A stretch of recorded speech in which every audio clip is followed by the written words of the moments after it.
ॐ भूर्भुवः स्वः तत्सवितुर्वरेण्यं भर्गो देवस्य धीमहि धियो यो नः प्रचोदयात्।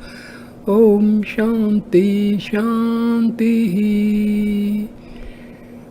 नमस्ते साई राम मेरे प्यारे दोस्तों, my dear friends.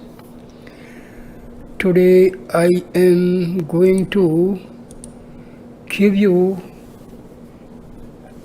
a video on Sai Gita, video number 15.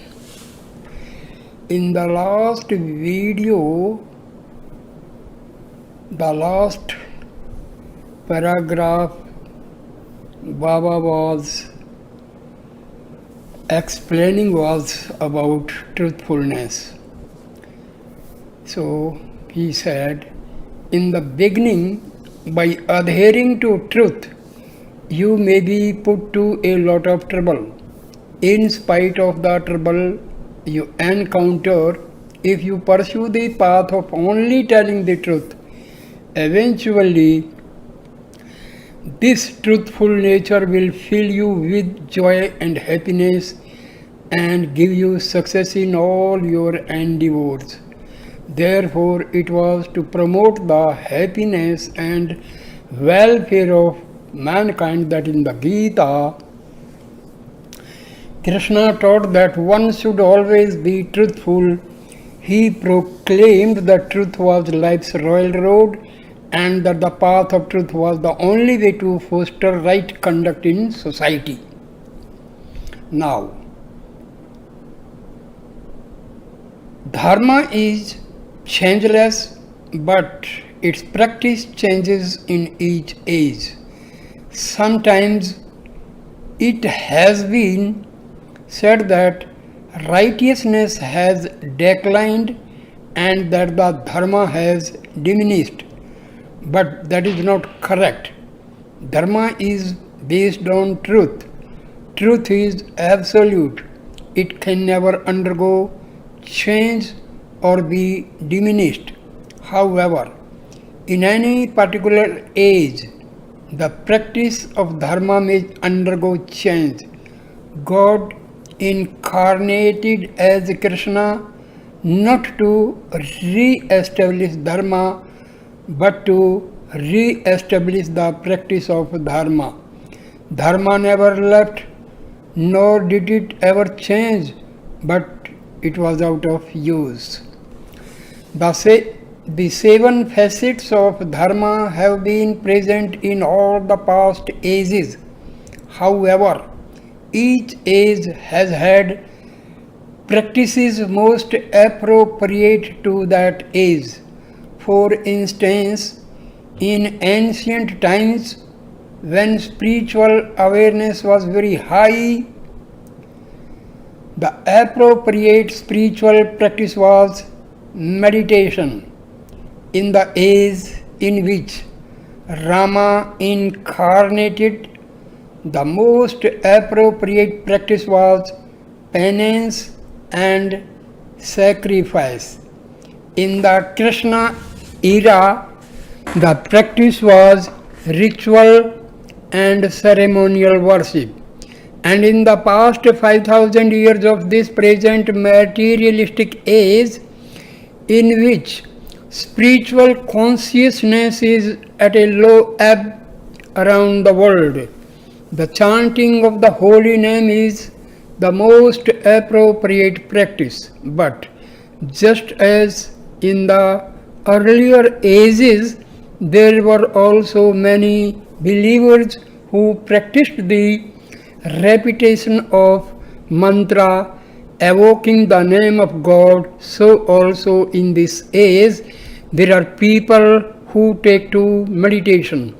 There are people who take to doing penance and there are people who take to ritual worship.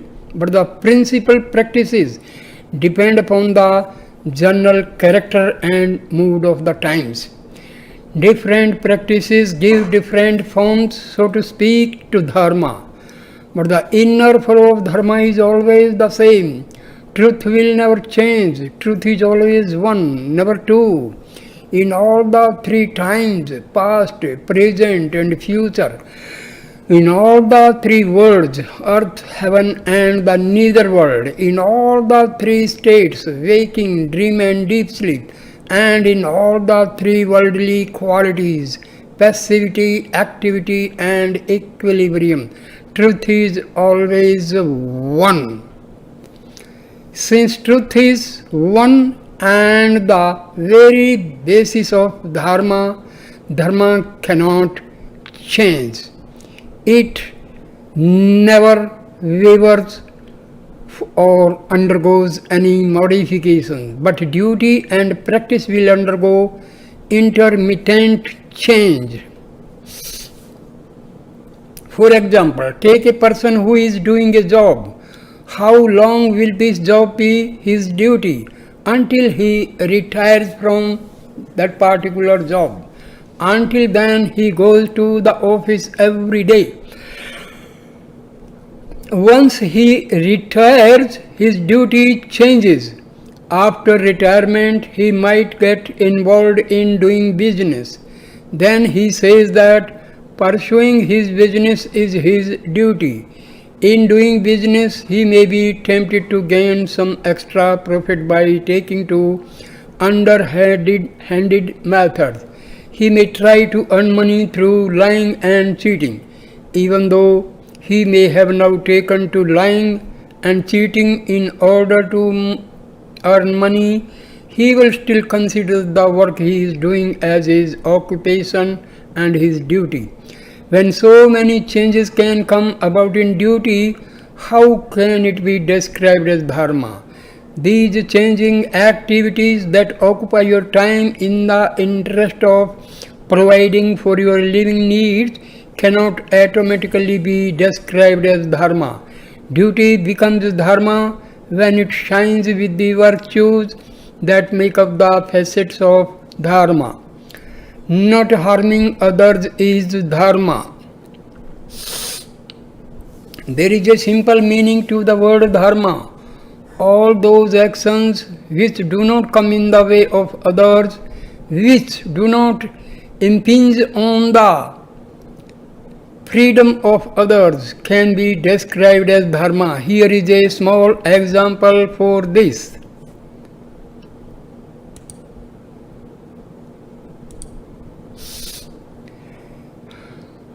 You are holding a long stick and playing with it, moving it this way and that, and at the same time you are walking down a main street.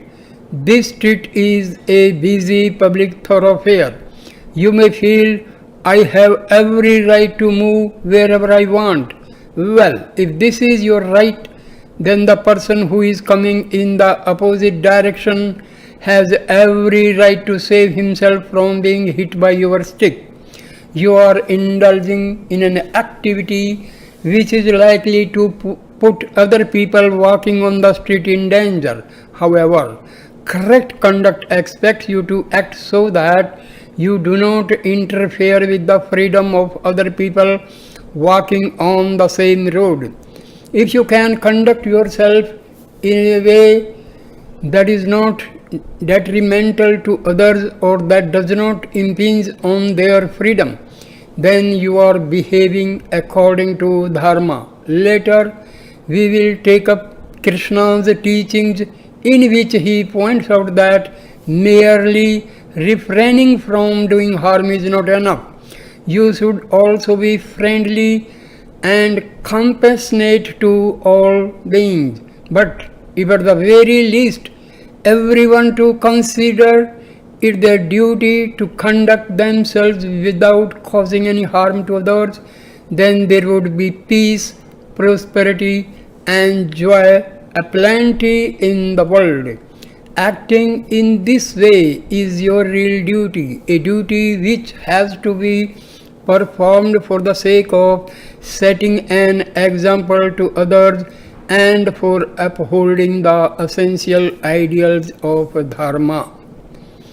Social duty, obligatory duty, and family duty. In your daily life in the family, there are three types of duties which may be considered to be three aspects of dharma. There is social duty, there is obligatory duty, and there is family duty. These duties express themselves in different ways. First, consider an example of social duty. Assume that tomorrow is Sunday, which is a holiday for you. You may want to invite some people to come to your house for tea. Suddenly in the night you develop a fever. While you are sick, you realize that if you were to invite your friends to visit the next day, you would not be able to receive them properly, and so it would not make you or them happy. Therefore, in consideration of your obligations to your friends, which you would not be able to perform while sick, you decide to postpone the tea party. On the basis of the change in circumstances and your consideration for your friends, you change the tea party to the following Sunday. You are free to make the arrangements that fulfill both your wishes and your social obligations. Next, consider an example of obligatory duty. Let us say you are a lecturer in the university. In connection with the upcoming examinations, the department head has directed that the whole teaching staff of the department assemble for a meeting. As this is an important department meeting, you will have to attend. Even if you are suffering from fever, you take some aspirin pills and go to the meeting. This is an obligatory duty and you have no right to cancel this. The scheduling of this meeting was not in your hands, and once it has been called, you are expected to attend. Now consider an example of family duty. You are in your own house. There is a small family quarrel between husband and wife. Inside the room, the husband and wife are having a tiff. This is very angry. She is very angry. Suddenly the doorbell rings and he goes out to answer it. He finds that a co-worker had dropped by for a casual visit. As soon as the husband sees the visitor, he greets him with a smile and a fond hello. He asks the visitor to be seated. With the visitor he is quite cordial.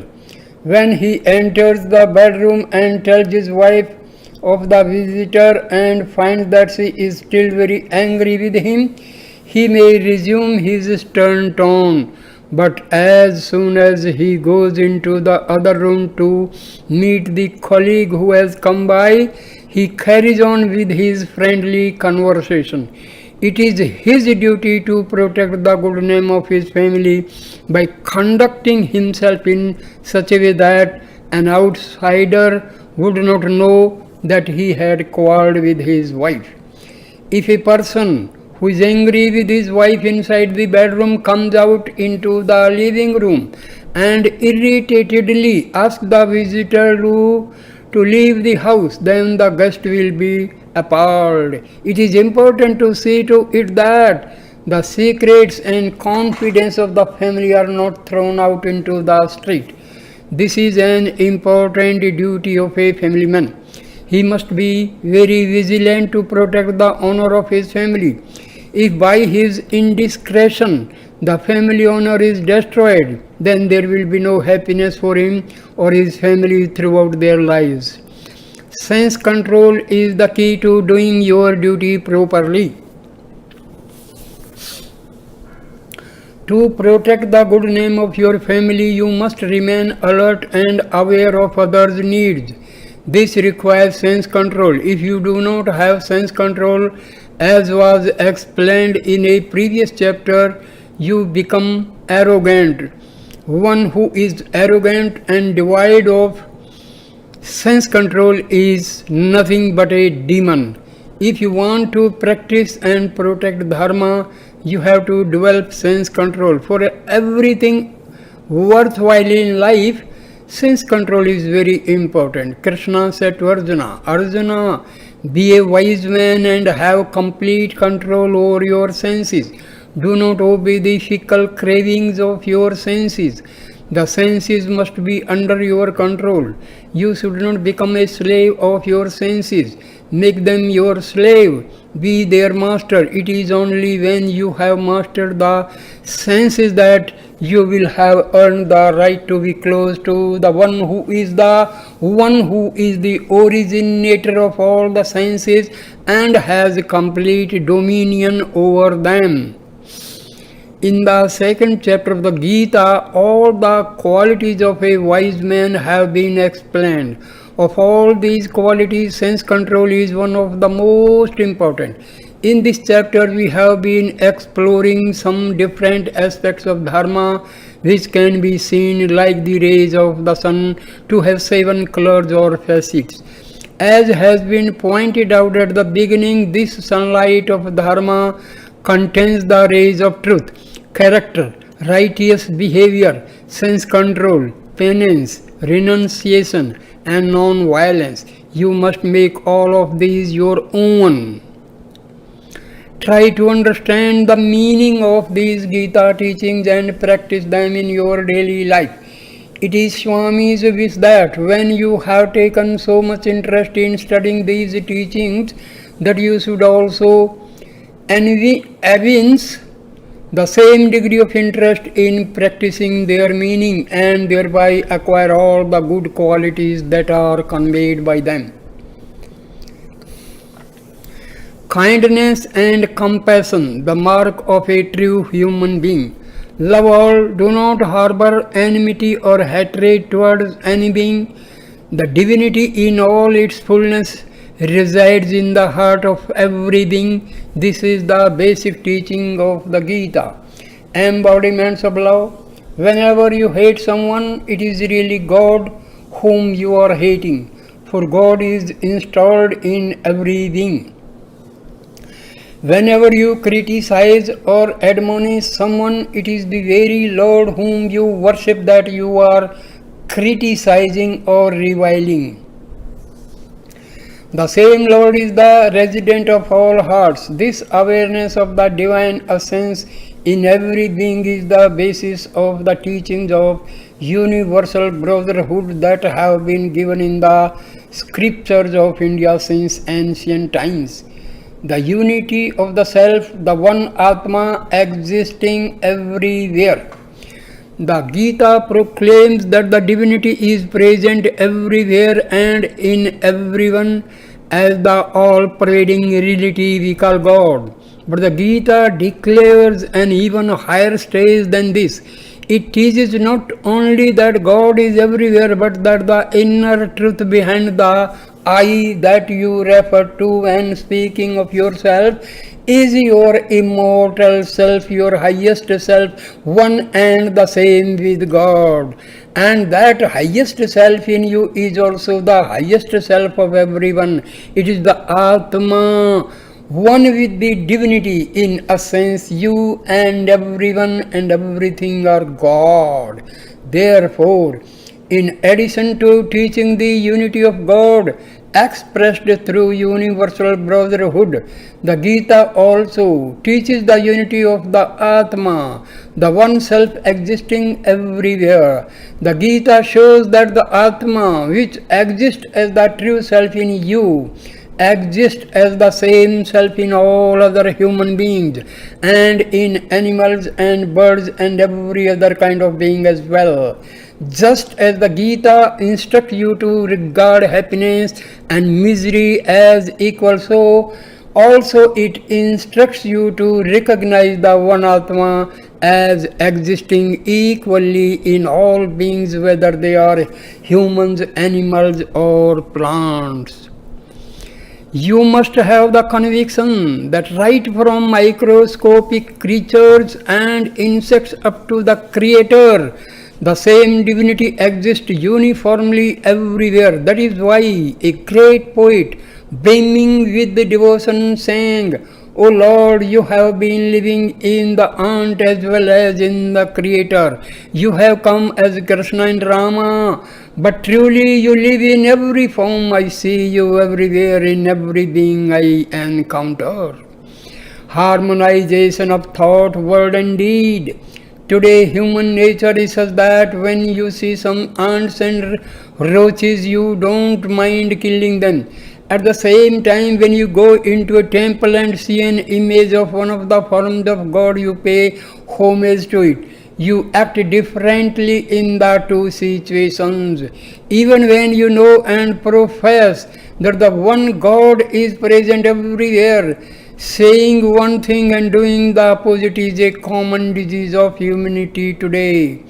That's why instead of attaining the status of a Mahatma, a divine being, people have not risen very far above their lower natures.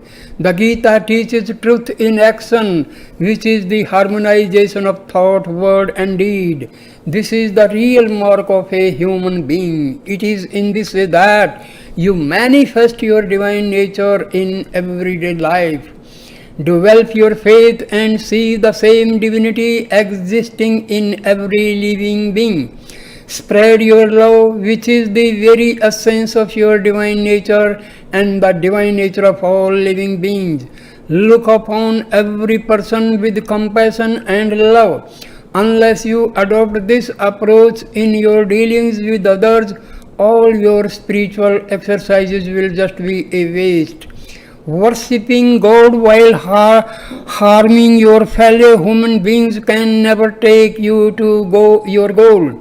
The Gita teaches that man himself is God and that God is man. This unity of God and man has repeatedly been emphasized in the Gita. Only the one who treats all alike is a true human being, Krishna proclaimed. Whatever education you might have acquired, if you do not have human kindness, then all your schooling and accomplishments amount to nothing. Kindness to all living beings is one of the most important virtues of a human being. You have to use your discrimination and discover how to develop this kindness and apply it in your daily life. Kindness to living beings refer to looking after people and other living things which are in distress and going to their rescue. You have to make the necessary efforts to reduce their pain, their sorrow and their troubles. It is no use to repeat love, love, love an endless number of times. You have to act with love and kindness in everything you do. Kindness must be an integral part of your life. You have to believe that kindness is the same as a divinity. You have to believe that the heart which houses kindness is the temple of God. Kindness is that hallmark of a true human being. There are a number of weaknesses that have invaded human beings. As a result, they lose their innate kindness and become cruel. They behave more like wild animals dwelling in the jungle. But clearly this is not the true nature of a human being. It is the very opposite of humanness. The very word human or human is used to denote kindness. Of all the different flowers of devotion, God accepts the flower of human kindness with the greatest love. Offering ordinary flowers and worshipping God with the ordinary thoughts and intentions that accompany them will not evoke the love of God. That will not please Him, nor will He accept such offerings. What offerings will God accept? What does He appreciate? He will accept the flowers of human kindness, the flowers of love, the flowers of compassion blooming in your heart. How should you express this feeling of kindness? It is not enough for you to just do some good. You must transform your heart. There must be a leap of faith. You must develop a deep-seated belief in God's omnipresence. You have to live the conviction that the same God exists in every heart. Then you will be able to recognize others' pain and sorrows as your own pain and sorrow. Here is a small story. In a village there lived a couple who had a young daughter. It was just a small family of three. It was not a well-to-do family. In fact, it was a very poor family. But poor as they were, these parents decided to provide a proper education for their child. There was no school in the village in which they lived, so they had to send their child to a neighboring village. She had to traverse a forest every day to go to the village where the school was. City people might be afraid of walking through a forest, but villagers do not mind. It is a part of their daily life. So this little girl spent her time going to the school in the neighboring village, learning her lessons there and then coming back home in the evening. A child suffused with the nectar of human kindness. Although the way in the forest, a small shelter had been erected to provide rest for wayfarers. One day, when passing by, this girl found an aged man in the shelter. He appeared to be undergoing some suffering. She realized that he would not be able to reach the next village where he could get medical help and protection. Because of want of food, his body had become weak, and as she passed by, she could see that his condition was not good. Daily she had been carrying some food for herself, and from the next day onward she gave this food to the sick man, who continued to lie in that small shelter in the forest. Every day in the morning on her way to school, she would leave the food, and then in the evening she would collect the empty food container on her way back home. After 10 days of ministering to him in this way, he regained some strength. One day, as she was coming by on her way home, he took the hands of this little girl and asked her, "Dear child, you have been giving me food every day. Please tell me where this food is coming from. Do your parents know that you are bringing me food every day, or are you taking it from somewhere without their knowing it? Is this perhaps the food that has been provided for your daily lunch and you are giving it to me instead? Tell me what you are doing. Please answer my question," she replied. "Honorable sir, I have been brought up to take things only with permission, and I can assure you that my parents know of my bringing food to you. Ours is a very poor family and we have very little money, but still we have been able to manage to provide food for ourselves and those in need. So I have been bringing food from my family especially for you." He asked her, "But if you have so little money, how are you able to buy this food?" She replied, "Beyond here in the forest there is a fruit-bearing tree. On my way I collect fruits from that tree and I sell them before going into the school. With the little money I collect, I buy the food. The next morning I prepare it and bring it to you." The old man was overjoyed at her sacrifice and her intelligence and straightforwardness. He questioned her further. "How did you get such a noble mind?" she said. "Whatever good I am able to do is because of the upbringing and teachings given to me by my parents. As long as I can remember, my parents have been telling me that we must share with others and serve others. Ours is a very poor family, yet we always try to help others.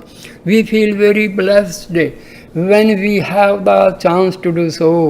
It gives us so much satisfaction." In this way, she told the sick man a little bit about her family and then went home. Gradually, the man recovered his health and was able to walk to the village where this girl and her family lived. What was the result of all the kind actions directed toward the sick man by this Sweet little girl. The man told the family how he had been praying to God, "O Lord, give health and prosperity to the parents of this girl. When I was sick and helpless, I could not be of any use to the world. Now I am much better and can be helpful to others. I pray to you out of a heart filled with gratitude to bless this family." In this way, he shared with them his prayer that God bless families such as these who generously help those in need. Then he left. God showers His grace on those who have kindness.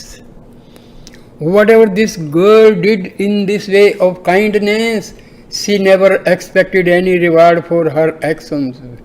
Without expecting any result or any fruits, she had faithfully been serving the sick man every day.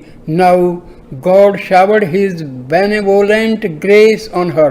One evening the Lord came to that house with a chest full of gold and asked, "Is this the home of the child who has given so much food and water to one in distress?"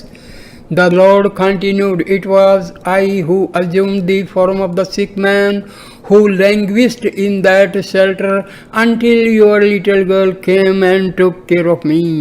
Now I am leaving this gift so that the child can grow up and become highly educated. I lived in that shelter for 10 days to test this girl. This child's heart is very sacred and pure. It is full of kindness. Her heart is my dwelling place, my own temple." He handed over the chest to the parents, telling them to use the money to secure her happiness and prosperity. But the parents were not overjoyed at the prospect of getting such a large amount of wealth. They fell at the feet of this divine person who had blessed them with his visit. They said to him, "Revered sir, we do not have any need for so much wealth. Wealth beyond one's own capacity is harmful. It can take away one's peace of mind. It can increase one's ego and make one forget God. We do not want so much wealth." But having blessed them, the divine visitor disappeared, leaving the entire treasure there. This person who came was not merely a great man. The family members recognized him as the Lord Himself. Without keeping the money just for their own family, they used it for the welfare of the whole community in which they lived. They asked everyone to conduct themselves in the belief that present in every being is the full manifestation of God. They showed by their own lives how God could be obtained by expressing love and compassion and kindness to all beings who were in need. You should not narrow your belief in God by thinking that He exists only in a certain place. You have to experience God everywhere. How will you be able to develop this feeling? God exists both inside and outside. If God exists only inside, inner purity would be sufficient. As God exists externally as well, external purity is also required. Therefore, since God is both inside and out, you need to have both inner and outer purity. Only then will you be able to become fully aware of the omnipresence of God.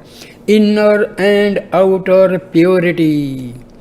What is the meaning of external purity? Of course, external purity means keeping the body pure and wearing clean clothes, but it means much more than that.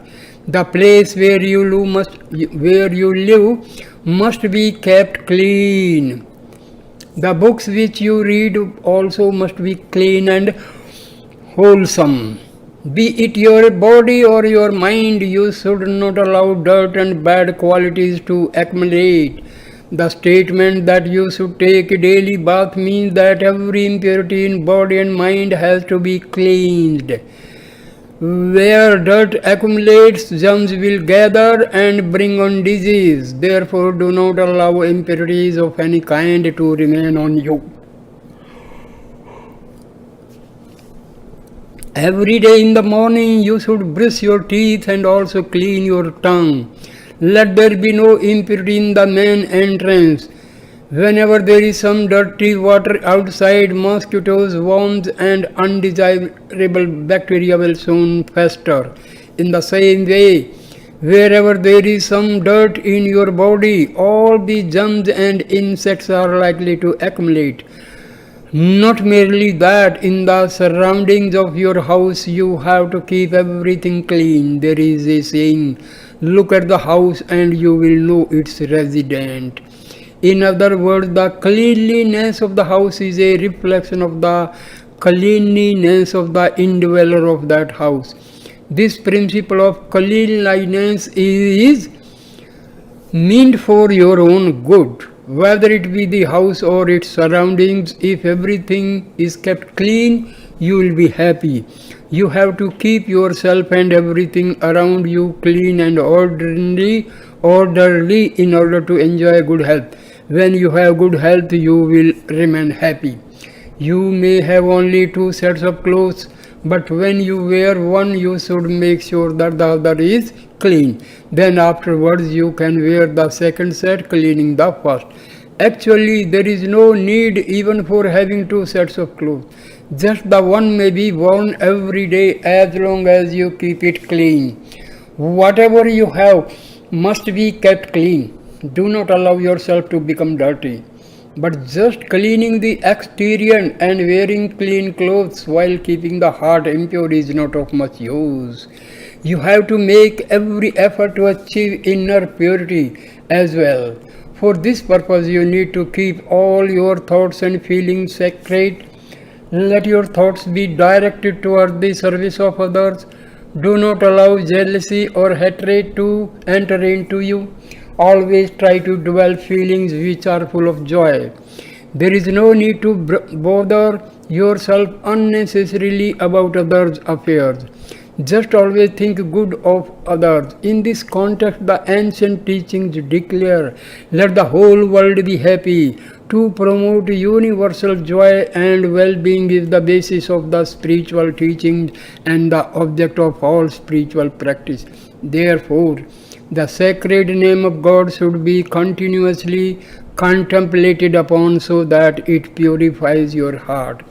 Only when you take proper care to maintain inner and outer purity will you be able to prevent the entry of impure thoughts and harmful qualities and such as jealousy and hatred. Conquer your inner enemies. Prahlada, the great devotee of the Lord, declared that only when you conquer the inner enemies can you be considered truly great. He told his father, the demon king, you are only a king now, but if you can overcome the inner enemies that have invaded you, then you can become a great emperor. These inner enemies, including such evils as hatred, greed, pride, and jealousy, make up the delusion that besets human beings. You should never allow these inner enemies to enter your heart. If you keep them out, you will be free of all difficulties and problems.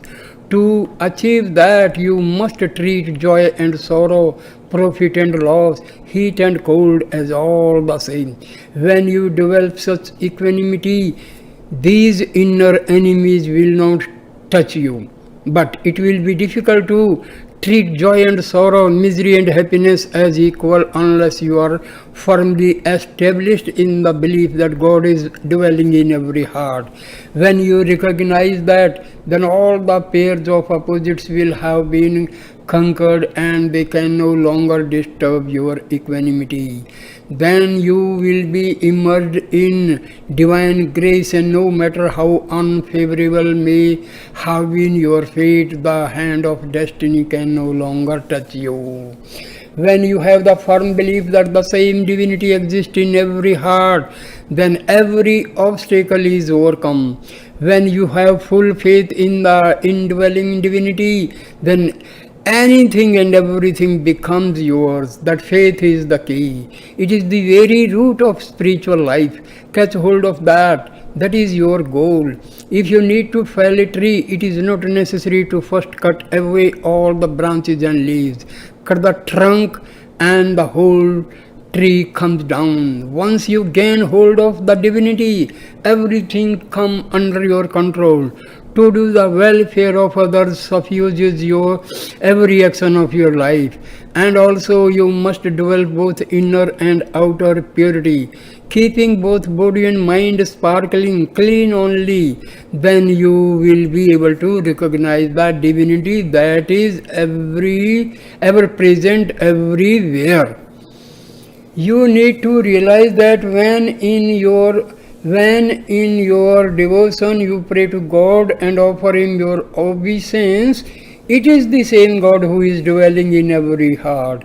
So you must be very careful not to criticize others. You must develop the strong conviction that any criticism you direct towards another being will go straight to God residing in that heart. The two banks of the river of life. Life may be compared to a river. If you allow this river of life to proceed unchecked and unbounded, you are likely to destroy many villages. You have to take whatever measures are needed to see to it that this river remains within its bounds and reaches the ocean. It is only the ocean which can bear this river and absorb it. How to make this river of life reach the ocean? In the Gita it has been said, you must have two banks constructed.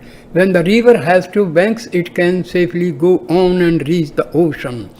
What are these two banks for the river of life? They have been described as two powerful mantras. On one side you have a mantra which says, he who has doubts will perish. On the other side you have a mantra which says, he who has faith will attain wisdom. So the two banks for the river of life have to do with renunciation of doubt and the bosoming forth of faith. When you have these two banks channeling your life, you will reach the goal and merge in the ocean. This teaching given by Krishna is the very essence of devotion. It enables you to reach the ocean of infinite grace. The three principles that take you to your divine goal. Krishna said, child, that ocean of divine grace is the goal of mankind. It is the ultimate goal of all life. Don't forget that goal. Don't believe in the world and don't be afraid of death. But never remember the divinity which is the very reason for your having taken birth. These are the three principles I give you. Never forget God. Never believe in the world. Never be afraid of death. Take these three and inscribe them in your heart. Always remember them, for they will sanctify your life and bring you to me. Never forget God. Never believe in the world. Never be afraid of death. Fearlessness, seeing the oneself in everyone. Fear arises when you see another as separate from God. But when you know that the one divinity is the basis of all you see, then fear leaves you forever. Once you become established in that awareness of the divinity being everywhere, in everyone and in the everything, then you are permanently freed from the spectre of fear. Embodiments of love, you must be firmly grounded in the belief that every name and form that can be found everywhere in the universe is only a combination of the five elements, and that the foundation of these five elements is always God. Then fear cannot gain a foothold within you. Divinity is the basis for everything. Everything without exception is made up of the same five elements. There is nothing else to be found in this manifested creation. There is no sixth factor at all. Consider some of the objects you see in this room. Here is a table, here is a chair, and here is a podium. Over there is a window and a door. For all these different objects, the difference consists only of separate names and forms. The content, which is wood, is the same in all. Similarly, mountains are rocky, trees consist of wood, earth consists of mud, the body consists of flesh, the ocean is made up of water. These are all different names and forms, but in composition they are all just combination of the basic 5 elements. These 5 elements are 5 aspects or reflections of the one divinity. It is their divine basis that illuminates them and gives them their existence. Except for these 5 reflections of divinity, there exists nothing else in the whole universe. In all these 5, the divinity is the same. It is one. Beyond it, there is no second at all. When you know this without a doubt, then you will have no fear. Of all the great virtues, fearlessness occupies the place of primary importance. It is the ideal virtue. Unless you have fearlessness, you will never be able to live comfortably.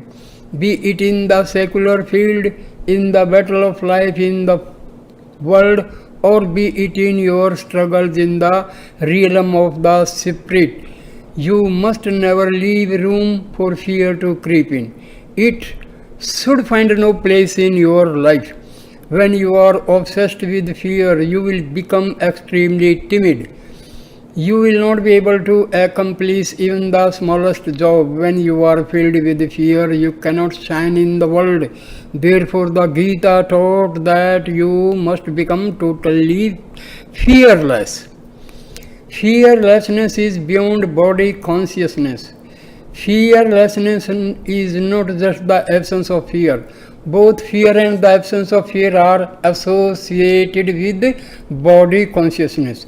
Absence of fear can sometimes be foolish, such as when the body is threatened with harm. But fearlessness is beyond body consciousness. It can be experienced only when you recognize the truth that the one divinity resides in full measure in every heart. It is said that a person charged with fear dies every step of the way, while a fearless person dies only once. Therefore, Krishna told Arjuna, give up your fear and become completely fearless. Only a fearless person can achieve victory in great undertakings. A person who is truly fearless will have detachment from all the objects of the world and be saturated with the love of God.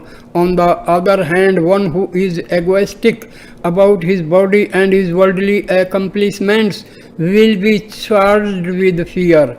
Attachments to the worldly objects and egoism will never be entertained by a person who is free from fear.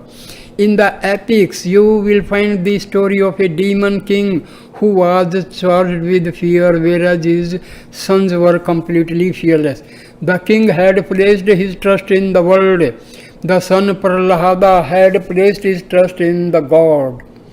The boy's teachers went to the demon king and said, Sire, your son is not afraid at all. However much trouble we give him, he never complains or cries about anything.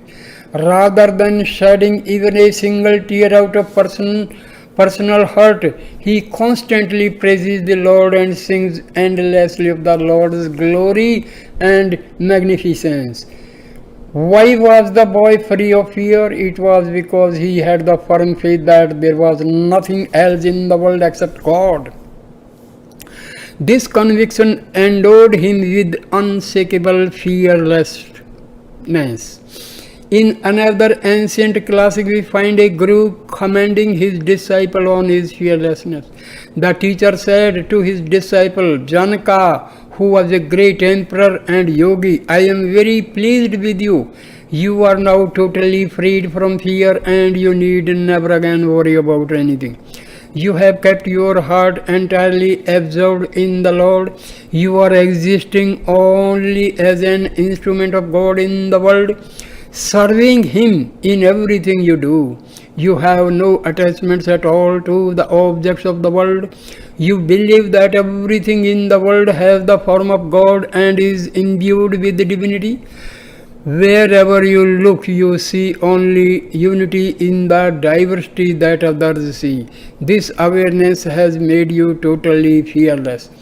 Fear of death, the most powerful of all fears. Of all the fears that haunt humanity, the fear of death is the strongest. No matter how courageous and valorous you may be, no matter how highly educated, no matter how much you may be blessed with unlimited wealth, no matter what great talents and skills you may possess, the fear of death will be lurking in the background, annulling all your accomplishments and destroying your self-confidence. Most people become subject to despair when they see people dying. The moment they hear of someone's death, they consider it very inauspicious and try to close their ears to it. Even when they are over 100, they get frightened when they think of death. They always want to live just a little bit longer, but however much more anyone may aspire to live, death is certain. The fear of death will not save you from death. Distracting the mind by dwelling on the transient joys of life will not save you. Your relations and friends cannot save you. Your great accomplishments cannot save you. All the objects in the world and all the people in it are equally washed away by the flow of death. What profit is there for you to take shelter in those who are also being washed away? The person who is seeking protection and shelter and the one from whom shelter is being sought are both being washed away. Only when you catch hold of the divinity, which is the immovable bank of this river of death, can you nurture any hope of being saved. When you truly know that all there is the divinity, then there is nothing to fear. When you are saved, you will have conquered the fear of death. Fearlessness may be compared to a great mountain, while fear is something like the small waft of air created by your breath. Can this little current created by your breath ever shake such a mighty mountain? Of course not. The little wind of fear can never shake the great mountain of fearlessness. When this steadfast and unwavering mountain of fearlessness becomes implanted in a mind that is clean and pure and free of delusions, and when it resides in a heart that is immersed in bliss, then you are veritably expressing your divine nature. Then the truth will be established in your heart of hearts that there is only the one divine reality existing everywhere. Once you know this well-pervading divinity to be your essence, you laugh at death, for then death no longer has any power over you. Why should anything ever frighten you? What can possibly make you afraid? Death is really just a kind of joke in this play of life. If the role calls for you to fall and die on the stage, will you, the actor, be affected? What is so earth-shaking about the death of a body that is bound to die? The body, which is made up of the 5 elements, has to be destroyed someday. For the sake of such an impermanent thing, why should you worry? Arjuna, you are not the one who is going to kill, nor will those you fight be killed. The only thing that can be killed is the body. You are the immortal self. You are not the body. This is the truth that Krishna taught Arjuna and thereby made him fearless. Fearlessness is a quality that is as vital and as important as your life breath itself. It is the foremost of the virtues taught in the Gita. Fearlessness is the very nature of human being. In truth, human beings are divine and fearlessness is their very nature. It is the deeper meaning of the word human.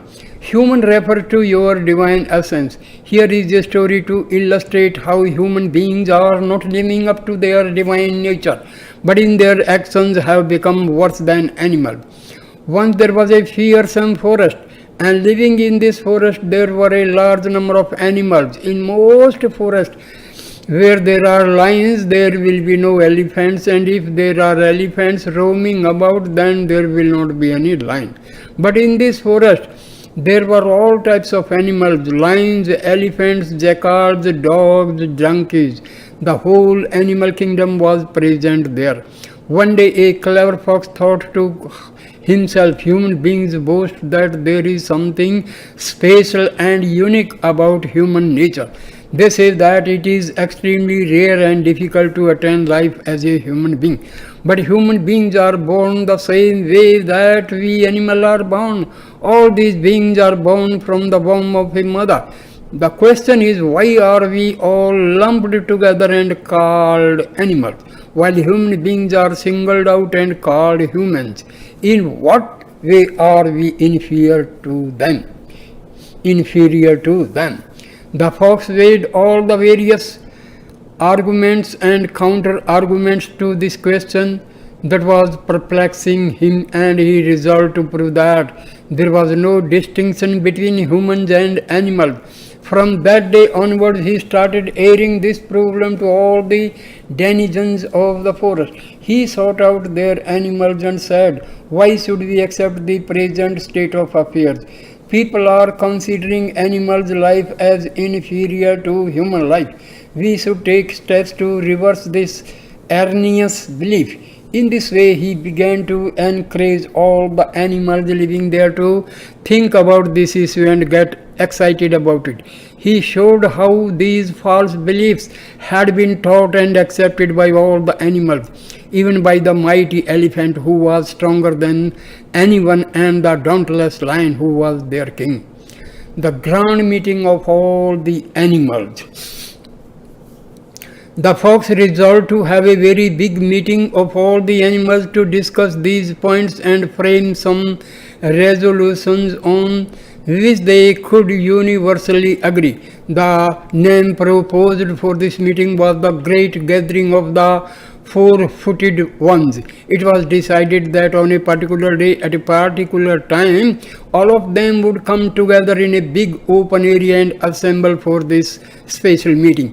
Initially, 3 agenda items were agreed upon. The first was that human beings, just like animals, are born from the womb of a mother. Therefore, there should be only one name, both for humans and animals.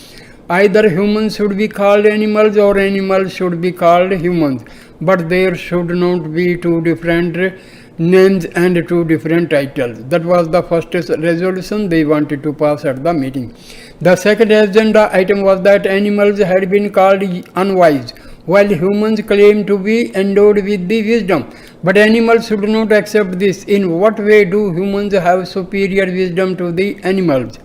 The fox was particularly insistent on this point. He asked, "What is this wisdom that man has that we do not have?" We have to firmly resolve that there is the same wisdom in both humans and animals. The third agenda item that the fox proposed was, humans are considered to be talking animals, whereas we are dumb. That is considered to be a very great disadvantage to us, which they claim makes a big difference. But even if we are dumb, what is it that we are lacking? By having learned the ability to talk and by possessing that skill, what is the extraordinary happiness that the humans have attained? Let us propose that talking and dumbness be considered more or less the same. Then there is also a fourth point we should consider, the fox added. Humans being think of us as being restless and excitable, whereas they consider themselves to be calm and peaceful in nature, but none of us should agree to this. The peaceful nature that we have, even man does not possess. We deserve the reputation and recognition that we are far superior in serenity to human beings. They all agreed that these 4 points should be discussed in the meeting, but then they wondered whom they should ask to preside over their meeting. The fox pointed out that there were a number of great sages who had been doing penance in the forest. We should select a very highly accomplished sage to preside over our meeting, he suggested. They all agreed and resolved to send the fox to find a wise man whom they could trust to be true and just, and requested him to chair their meeting. After a long search, the fox came to a cave in which he saw a sage engaged in penance. His instinct told him that he had found the right holy man to their gathering. He reverentially approached the sage and prayed to him, Swami, in the kingdom of animals we have decided to have a very important meeting and we request you to preside over it. The sage, who recognized everything as the living divinity, said, all right, I'll be happy to come and preside over your meeting. So in a vast open field they arranged to have their meeting. In the forest, every animal from the smallest to the biggest came with all their children, and many brought their grandchildren also to attend this important meeting.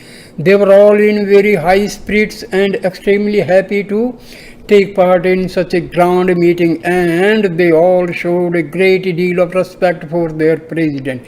A high platform was provided for the president. Just beside the chair for the president, a chair was provided for the lion. The sage presided over the function was also in very good spirits and was not in the least bit afraid of the lion who was sitting next to him.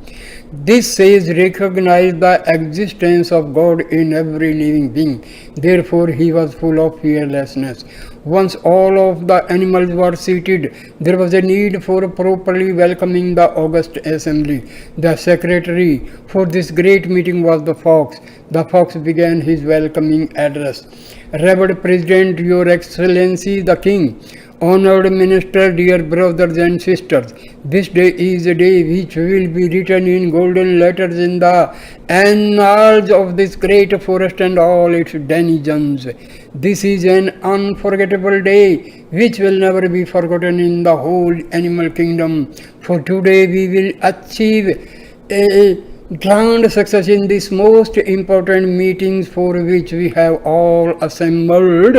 In coming together here, all you have all made some notable sacrifices. You have given up a great number of activities and have made time available in your busy lives to participate in this meeting. So in the very first place, let me express my deepest gratitude to all of you. Then the secretary went on and explained the items on the agenda. As soon as the agenda had been presented, the lion got up and addressed the vast gathering. In what way are human beings better than animals? The lion told them, you have all heard what my brother has said to you. I want you to know that the great qualities you have, like value or courage, humans do not really have. I myself am a direct proof of this. If you consider the courage and value, the magnificent prowess and strength which I have, where will you find any human being who is my equal? Though I am king of the animals, I never take any wrong or unjustifiable actions. Without reason, I do not kill animals. Only when I am hungry will I take a little food. I do not kill any animal for sport. I never waste any food. Consider our craze, our code of ethics, our high level of morality. Can you find such great qualities in human beings? No, they don't have them at all. Therefore, why should we be afraid of them? Why should we be thought of as inferior to humans? Today, let us resolve to wipe out this blot on our reputation.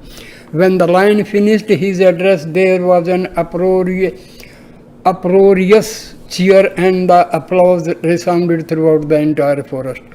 When things quieted down the elephant who was sitting just by the side of the lion got up and said, "Humans are not even half as big as my leg. In form I am certainly mighty and magnificent. In intelligence I have attained proverbial greatness. Kings, emperors, distinguished leaders all have developed great regard for me.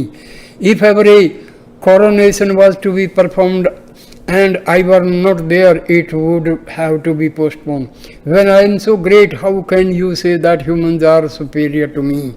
My intelligence is extraordinary. Therefore, even if you consider just these two, my intelligence and my physical size, you must conclude that humans can never be equal to me."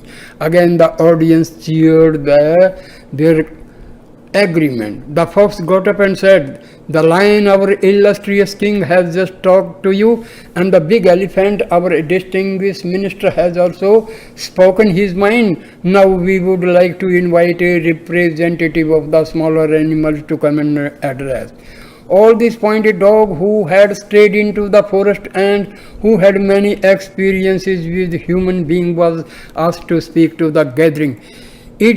It offered its humble salutation to the president, to the king, to the minister, to the secretary, and to all in that great throng who had assembled there. Then it said, "Although I am very small and weak in faith, there is no one that can be compared to me. I have unwavering faith and unlimited loyalty to the person who has brought me up and who looks after me. I will always be grateful and faithful. Even if I lose my life, even if I am hurt and harmed by my master, I will not return the harm in kind." Everyone knows that human beings do not have this sense of loyalty which a dog has. In this quality of loyalty, I can never be considered inferior to human beings. Among themselves, humans often give trouble to the ones who most lovingly take care of them and guide them, such as their own parents or their teachers. Humans will not hesitate to do bad in return for the good which is given to them.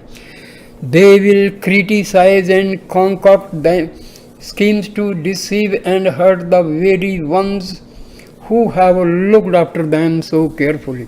Humans do not have any gratitude at all. They do not have any loyalty. Only so long as their purposes are being served will they pretend to be obedient. The moment their own selfish interests have been taken care of, they start troubling their own teachers. When humans are like this, how can we be considered inferior to mankind? There was complete agreement in the audience. A nodding of heads and sounds of "hear, hear" affirmed every point the gentle dog had made. In this way, one by one, others got up and had their say. Appropriate to their status and experience, they gave speeches extolling the many fine qualities practiced by the animals but which were being ignored by human beings. Finally, there was the speech of the president. So I will stop the video here. It becomes long. I will continue with the story. So thank you, my dear friends, for watching and seeing this video with patience. Please like, comment and share and subscribe my channel. Thanks a lot. Namaskar. Sai Ram, Sai Ram, Sai Ram.